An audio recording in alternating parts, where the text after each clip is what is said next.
نہ بھی کروایا ہوتا، اگر کسی اور وجہ سے بھی آزاد ہو گئے ہوتے، اس ملک کے اندر ہوتے، تو ان کو وہ حقوق ملنے چاہیے تھے جو سارے پاکستان بھر کے اندر حقوق ہیں۔ آزاد کشمیر کے بنیادی حقوق جو سب کو پتا ہے اور باقی دوستوں کو بھی، کہ 1970 میں جب میں پریزیڈنٹ ہو گیا تو پہلی مرتبہ ہم نے مرکزی حکومت سے لڑائی کر کے ان کی خواہشات کے اللہ رغم ہمیں بنیادی حقوق آزاد کشمیر کے اندر دیے جب میں پریزیڈنٹ ہوں۔ وہ کسی حکومت کا کوئی کمال نہیں ہے، وہ ایک ذاتی کوشش تھی جو کامیاب ہوئی خدا کے فضل و کرم سے، اس کے بعد پھر چلتا رہا۔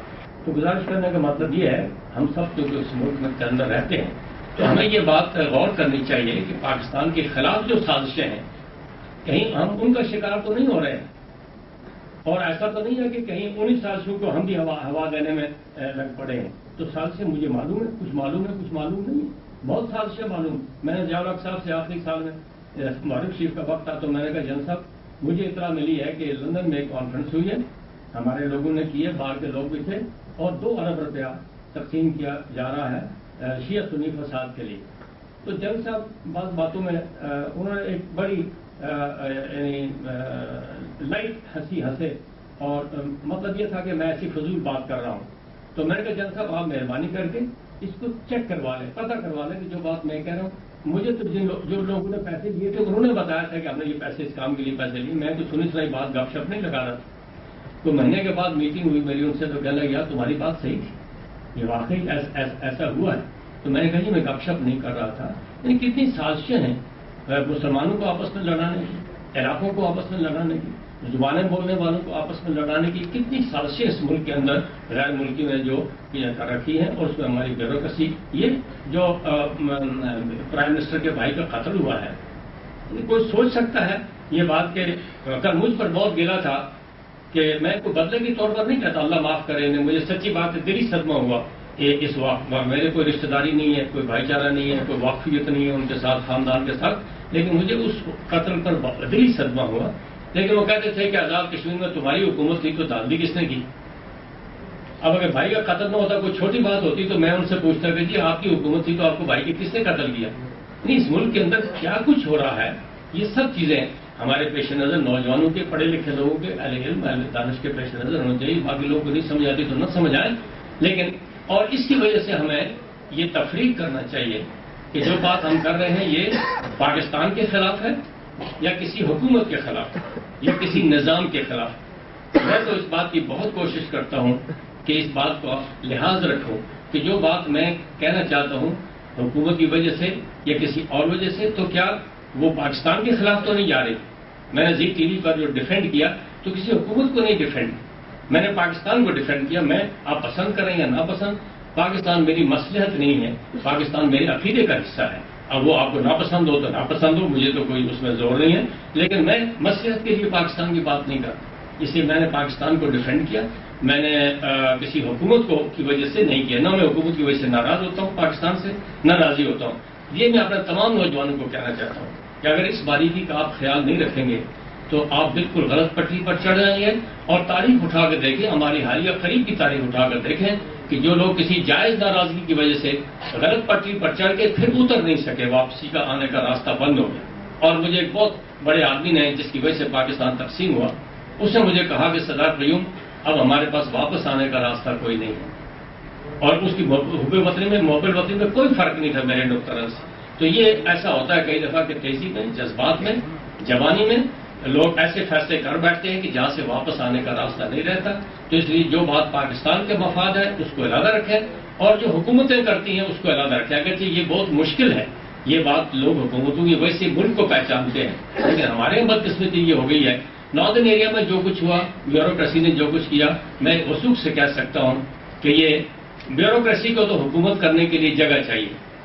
وہ میں نے ایک دفعہ قیدیوں سے پوچھا، میں جیل میں تھا جس سال، تو وہ قیدی مارتے تھے نئے آنے والے قیدیوں کو، تو میں نے کہا تمہیں شرم نہیں آتی؟ وہ بھی قیدی ہیں، تم بھی قیدی، کہنا جی ہمیں بھی اسی طرح مار پڑتی تھی تو ہم بھی بدلا دیتے ہیں۔ تو یہ بیوروکریسی تو چونکہ غلام تھی تو اس لیے یہ آگے غلام چاہیے ان کو کہ کوئی نہ کوئی چاہیے جو غلامی کا دم بھرتا ہو۔ تو اور نالائق سیاستدانوں کی وجہ سے ناردرن ایریا کا مسئلہ حل نہیں ہو۔ میں وثوق سے کہہ سکتا ہوں کوئی مسئلہ ہی نہیں ہے ناردرن ایریا کو حل کرنا ہے، ان کے بنیادی حقوق بحال کرنے چاہیے، ان کو وہی مراد حاصل ہونے چاہیے جو پاکستان کے کسی حصے کو حاصل ہیں، بلکہ ان کو زیادہ مراد دینے چاہیے، اس لیے کہ وہ ایسی سرحد پر بیٹھے ہوئے ہیں کہ جہاں باقی لوگ نہیں ہیں بیٹھے ہوئے، ان کو زیادہ مراد دینی چاہیے۔ اور یہ کوئی مشکل کام نہیں ہے، اس کی کئی شکلیں ہو سکتی ہیں، جیسے میں نے عرض کیا تھا کہ میں کوئی تجاویز بھی عرض کروں گا، اس کی کئی شکلیں ہو سکتی ہیں۔ ایک شکل یہ ہو سکتی ہے کہ جس طرح اس پیپر میں ہماری بہن نے لکھا ہے، ایک شکل یہ ہو سکتی ہے کہ ان کو وہی اسی طرح کا نظام دے دیا جائے جس طرح آزاد کشمیر کے اندر ہے، اس سے بہتر تو کوئی نظام اب ہمارے علم میں نہیں ہے کہ کوئی پیدا کیا جا سکے، ایسا اسٹیٹس دے دیا جائے۔ اگر وہ نہیں ہے تو یہ جو ناردرن ایریا کونسل ہے اس کو بااختیار بنا دیا جائے، جس طرح اس پیپر کے اندر یہاں پہ لکھا ہوا ہے کہ اس کو بااختیار بنا دیا جائے، اس کو وہی اختیارات حاصل ہوں جو کسی اسمبلی کو اختیارات حاصل ہوتے ہیں۔ اگر یہ بھی فرض کرو کسی وجہ سے کسی ایک مسئلے کے کئی حل ہو سکتے ہیں، میں اسی کی بات کر رہا ہوں کہ ایک ہی حل نہیں ہے کسی مسئلے کا، عبوری طور پر یہ بھی ہو سکتا ہے جو میرے نزدیک زیادہ قرین عقل ہے اور قرین عمل ہے، وہ یہ ہو سکتا ہے کہ ناردرن ایریا کے لوگوں کو جو آزاد کشمیر کونسل ہے، جموں کشمیر کونسل ہے، اس میں نمائندگی دے دی جائے تناسب کے ساتھ، اور پرائم منسٹر اس کے چیئرمین۔ تو اس طرح یہ تمام درمیانی جو خرابیاں ہیں یہ ساری جو ہے وہ دور ہو سکتی ہے۔ اگر قیاس میں نے عرض کیا کہ اس مسئلے کو حل کرنے کے لیے اس کے کئی راستے اختیار کیے جا سکتے ہیں۔ ایک بات میں آپ کی گفتگو سے مجھے ایسا لگتا تھا کہ ہماری سوچ میں دو باتیں خلط ملط ہو رہی ہیں۔ ایک یہ ہو رہا ہے کہ کیا آزاد کشمیر کے لوگ اور ناردرن ایریا کے لوگ ایک ہی جسم و جان ہیں، ایک ہی چیز ہیں، اور ایک دوسرے کی دیکھ بھال نہیں کر رہے ہیں یا دیکھ بھال کریں یا کیا کریں؟ اور ایک یہ ہے کہ ناردرن ایریا کے لوگ مسلمان ہیں، بھائی ہیں، انہیں لڑائی لڑی ہے، سرحد پر رہتے ہیں، تو ہم ان کی کوئی مدد کریں۔ یہ دو بالکل الگ سوچیں گفتگو میں مجھے لگی ہیں۔ اس کا بھی آپ لوگ خود ہی ناردرن ایریا کے لوگ، ہمارا جہاں تک تعلق ہے میں سمجھتا ہوں کہ آزاد کشمیر میں کوئی ایسا آدمی نہیں ہے، میرے علم میں کم از کم نہیں ہے، وہ تو شاید کسی وقت ہو، لیکن ایسا کوئی آدمی نہیں ہے جو ناردرن ایریا کو ایک علیحدہ قوم سمجھتا ہو اور ایک علیحدہ اینٹی سمجھتا ہو، بلکہ ہم ایک ہی جسم کے حصے تقسیم ہو گئے، انہوں نے ادھر کچھ کر لیا، جیسے انہوں نے کہا کہ جموں کا کیا قصہ ہو گیا اور ویلی کا اور آزاد کشمیر کا۔ یہ تجاویز بھی کوئی سنجیدگی کے ساتھ نہیں لیکن ممکنہ تجاویز کے طور پر زیر بحث آتی ہیں۔ کئی تجاویز کشمیر کے بارے میں زیر بحث آتی رہتی ہیں، لیکن ان میں کوئی ذمہ داری کی بات نہیں ہوتی کہ کوئی یہ بات کہے کہ نہیں ہم ذمہ داری سے یہ بات کہتے ہیں کہ ایسا، یہ کوئی نہیں کہتا، نہ امریکنس کہتے ہیں، نہ یونائٹڈ نیشن والے کہتے ہیں، نہ یورپینس کہتے ہیں، نہ ہندوستان کہتا ہے۔ البتہ تجاویز کے طور پر کہ کیا یہ ہو سکتا ہے، کیا یہ ہو سکتا ہے، اس طرح کی باتیں اکثر کرتے رہتے ہیں۔ تو اس پر بھی سوچنے کا ضروری ہے کہ سوچا جائے کہ کیا ہماری پوزیشن کیا ہے، اور ہم کسی نے یہاں یہ بھی کہا کہ 47 سے پہلے والی پوزیشن پر چلا جانا چاہیے۔ یہ بات بھی دنیا میں عالمی سطح پر زیر بحث ہے کہ کیا 47 سے پہلے کی پوزیشن میں جا سکتے ہیں کہ نہیں جا سکتے۔ مجھ سے اگر پوچھیں ہمارے لوگ ناراض ہوں کیونکہ یہاں ناراضگی پہلے ہوتی ہے اور بات بعد میں سمجھ آتی ہے، ایک مزاج ہمارا ہو گیا ہے۔ تو میں نے تو کہا کہ ہندوستان سے جان چھڑانے کے لیے یہ لیسر ایول ہے کہ ریاست کی پہلی پوزیشن پر چلے جائیں۔ مجھے امریکہ میں کسی نے کہا کہ تمہیں اس کے مضمرات کا علم ہے؟ میں نے کہا تم یہ کہنا چاہتے ہو نا کہ Karan Singh head of the state بن جائے گا؟ تو کہنے لگا ہاں، اور وہ تمہیں منظور ہے؟ میں کہ ہندوستان کے مقابلے میں چوائس ہو تو میں کرن سنگھ کو ابھی کشمیری سمجھتا ہوں، وہ مسلمان نہیں ہے تو نہ ہوتا رہے۔ تو بات یہ ہے کہ 47 سے پہلے کی پوزیشن میں یہ سب چیزیں زیر بحث آتی رہتی ہیں، اور میں نے اس میں اپنا جو بات یہاں تقسیم کے بارے میں بھی ایک بات آئی ہے، انہوں نے کہا کہ یہ تقسیم اس کو نہیں ہونے دیں گے۔ ان سب چیزوں میں مجھے کہیں نہ کہیں تضاد دکھائی دیتا ہے، تو اس لیے اس کو تھوڑا سا اسٹریٹن کرنے کی ضرورت ہے ان تجاویز کو، تاکہ دیکھیں کہ کیا صحیح ایک جگہ کیسے اس کو لایا جا سکتا ہے۔ مسئلہ کشمیر میں یہ کہنا چاہتا ہوں کہ میرے خیال میں اس وقت جو مسئلہ اس فورم کے سامنے ہے وہ بات تو کڑوی لگی ہوگی، مجھے بھی تھوڑی سی کڑوی لگی اور باقی لوگوں کو بھی لگی ہوگی۔ ایک بھائی نے کہا کہ بھائی کشمیر کے مسئلے کو ایک طرف رہنے دو، میرے ناردرن ایریا کا مسئلہ حل کرو۔ تو بات تو ٹھیک ہے، تھوڑی سی تلخ ہے موجودہ سچویشن میں، لیکن فیکٹ یہی ہے، امر واقع یہی ہے کہ اس وقت اس فورم میں کشمیر کے مسئلے پر کوئی علیحدہ فورم یا علیحدہ مجلس بلائیں تو اچھی بات ہے، یا وہ امان اللہ خان کو لڑنے دیں، کافی ہیں، وہ کچھ کر لیں گے، جو کریں گے ہم بھی ان کے ساتھ دیں گے. تو لیکن یہ ہے کہ اس وقت ناردرن ایریا میں جو سنگینی صورتحال کی پیدا ہو رہی ہے اس تغافل کی وجہ سے اور اس تساہل کی وجہ سے کہ لوگ توجہ نہیں دے رہے ہیں، اس کا فوری علاج دریافت کرنے کی ضرورت ہے اور ایک تسلسل کے ساتھ جدوجہد کرنے کی ضرورت ہے. اور اس میں وزڈم کا مظاہرہ کرنا چاہیے. ہمیں یہ بھی سمجھنا چاہیے. مجھے امریکن سے کہا کہ دیکھو بھائی یہ بات یاد رکھو، ہم سے یہ مطالبہ مت کرو کہ ہم ہندوستان کو کہیں کہ تم یو ٹرن کرو. اب یہ عقل کی بات ہے، اس میں کوئی ان کی کوئی بدنیتی یا نیک نیتی شامل نہیں ہے. یعنی ہم خود یو ٹرن نہیں کرتے، تجارتی معاہدے روز کرتے ہیں ہندوستان کے ساتھ، امریکہ سے کہیں تم یو ٹرن کرواؤ ہندوستان سے، وہ کیسے ہو سکتا ہے؟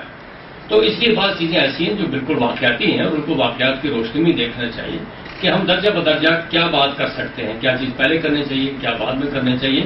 آئینی مسئلہ جو ہے یہ اس پر بحث ہے. اور میں یہ بھی وضاحت کرنا چاہتا ہوں جو ہمارے بھائی نے کہا تھا کہ جسٹس مجید ملک صاحب نے وہ جو فیصلہ کیا تھا چیف جسٹس، اس پر ہم نے امان اللہ خان نے کہا کہ ہم نے اس پر سپریم کورٹ میں کیوں گئے. اگر ہائی کورٹ کو حق ہے تو سپریم کورٹ کو بھی حق ہے فیصلہ کرنے کا. اسی کورٹ کے پاس ہم بھی گئے ہیں تو کسی دوسرے کے پاس انڈیا میں چلے جاتے تو وہ گلا کرتے ہو تم انڈین سپریم کورٹ کے پاس کیوں گئے ہو. تو بات گزارش یہ ہے کہ میں ابھی جو بات اس وقت کہی تھی وہ ابھی کہتا ہوں کہ اس بات پر اس فیصلے میں اس بات سے کوئی اختلاف نہیں تھا ہمارا کہ ناردرن ایریا ریاست جموں کشمیر کا حصہ ہے.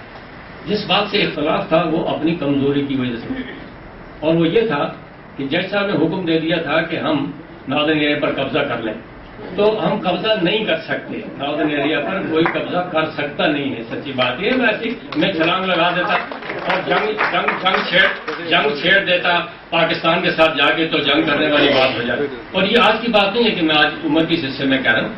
میں 23-24 سال کی عمر تھی جب یہ سیز فائر ہوا 49 میں، اور 40,000 آدمیوں کے کمانڈر میرے پاس آئے بعد اور آ کے کہا کہ ہم اس سیز فائر کو نہیں مانتے. تو میں نے کہا نہ مانو مگر یہ فیصلہ کرو کہ تم نے ہندوستان اور پاکستان دونوں کی فوجوں سے لڑنا پڑے گا. اگر لڑنے کی صلاحیت ہے تو مت مانو، اگر نہیں ہے تو پھر مانو. بعض چیزیں واقعاتی ہیں جن کو رد نہیں کیا جا سکتا. اس پر ہمیں اختلاف تھا اور اختلاف اپنی اس کمزوری میں قبضہ کر سکتا تو شاید ناردرن ایریا والے کرنے نہیں دیتے سیرے سے. پاکستان گورنمنٹ تو اپنی جگہ بیٹھی رہتی لیکن یہ بھی نہ کرنے دیتے.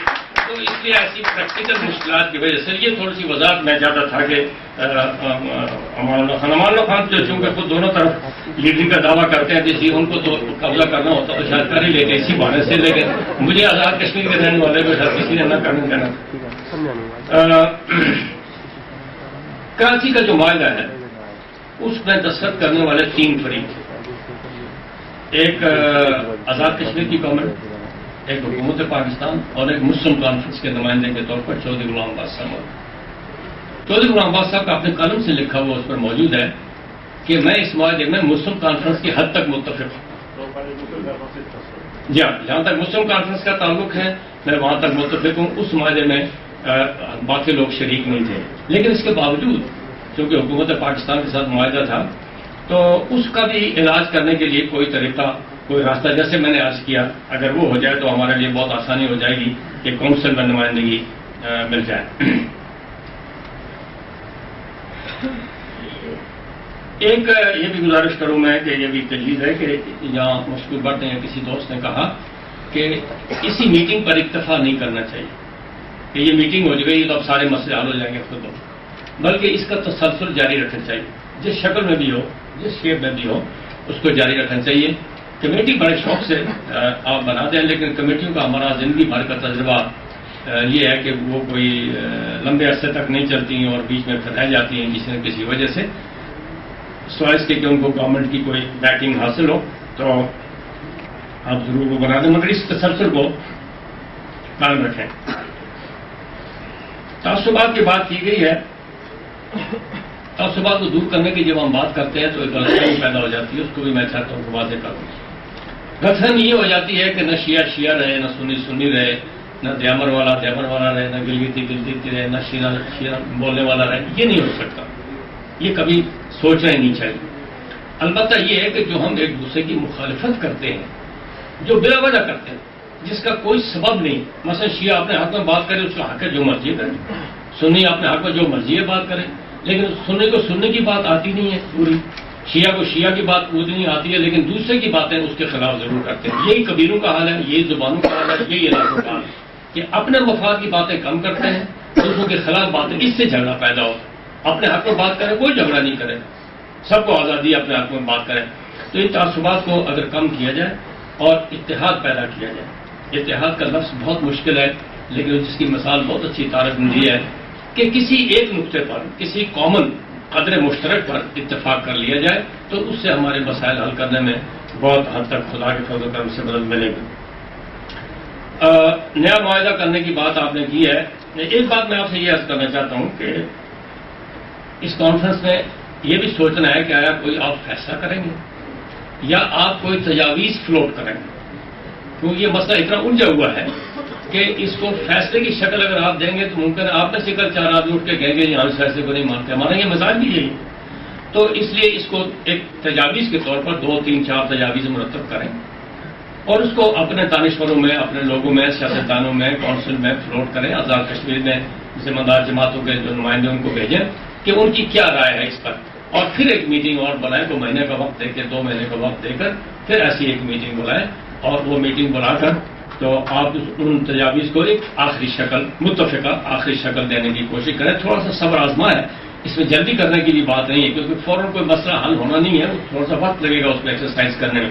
تو یہ اگر آپ کریں, سفارشات مرتب کریں, اس کی کاپی مجھے بھی بھیج دیں. جو میرے کامنٹس ہوں گے, آبزرویشنس ہوں گے, وہ میں گزارش کروں گا کہ ہمارے خیال میں کیا ہو سکتا ہے. اور یہ تجاویز جو میں نے آپ سے عرض کی ہیں اس طرح کی 2 3 4 تجاویز ہیں. اور فرنٹیئر گورنمنٹ کی کوشش یہ ہے کہ اس ڈیم پر قبضہ کرے. ان کی ناردرن ایریا کے ساتھ کوئی اور دلچسپی نہیں ہے کہ ناردرن ایریا فرنٹیئر میں آئے یا نہ آئے.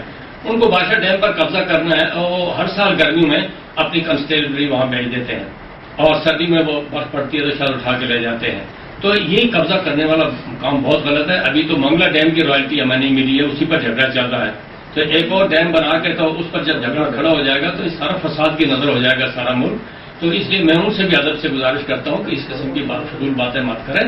اور جو ناردرن ایریا کے لوگ ہیں, چاہے وہ پاکستان میں ملتے ہیں یا آزاد کشمیر میں ملتے ہیں یا نہیں ملتے ہیں یا کوئی اور کرتے ہیں, لیکن ان کے جو حقوق ہیں ان پر ڈاکہ ڈالنے کا کسی کو اختیار نہیں ہونا چاہیے. ان کے ساتھ مشورہ کریں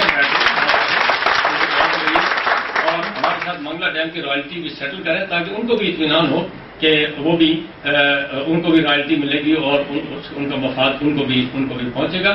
تو اس طرح فرنٹیئر گورنمنٹ سے بھی ہماری گزارش ہے. اور اگر کوئی تبدیلی آ گئی کسی وقت جو بظاہر تو دکھائی دے رہی ہے, واللہ عالم ہوتی ہے کہ نہیں ہوتی ہے, ہمیں اس میں کوئی زیادہ ہمارا کرنے کا کچھ نہیں ہے, تو ہم اپنی اس کوشش کو, میں آپ کو یقین دلاتا ہوں, جو میری حد تک, میری بساط تک جو کوشش ہے پوری دیانت اور امانت کے ساتھ اور سنجیدگی کے ساتھ, جو میری سمجھ ہے, جو میری بساط ہے, ہم اس کوشش کو انشاءاللہ العزیز جاری رکھیں گے. اور ان بھائیوں کے ساتھ انصاری صاحب ہیں, ملک صاحب ہیں, تراویش صاحب بیٹھے ہیں, امان ہیں, اور دوست ہیں, سینئر دوست ہیں, یہ تنظیم ہے اور تنظیمیں ہیں, ہم سب کے ساتھ بیٹھ کر تو انشاءاللہ جو آپ کا کنسنسس ہوگا, اگر آپ چاہیں گے کہ اس کو ایک علیحدہ اینٹی کے طور پر ہماری مدد کی ضرورت ہے, اس کے لیے بھی ہم تیار ہیں. اور اگر چاہیں گے کہ ایک جسم و جان کے طور پر ضرورت ہے, اس کے لیے بھی ہم تیار. میری طرف سے کوئی اس میں پابندی نہیں ہے. یہ آپ نے بھگتنا آپ نے ہے, میں نے نہیں بھگتنا. بھگتنا آپ نے, جو کریں گے اچھا کریں گے تو اچھا اس کا نتیجہ ہوگا, خراب کریں گے تو جوان لوگ بھگت کے پھر میری جگہ 70 پر آ جائیں گے. تو انشاءاللہ تو اللہ تعالیٰ اس کی ہم سب کو توفیق عطا فرمائے. وہ آخر دعوانا الحمدللہ رب العالمین.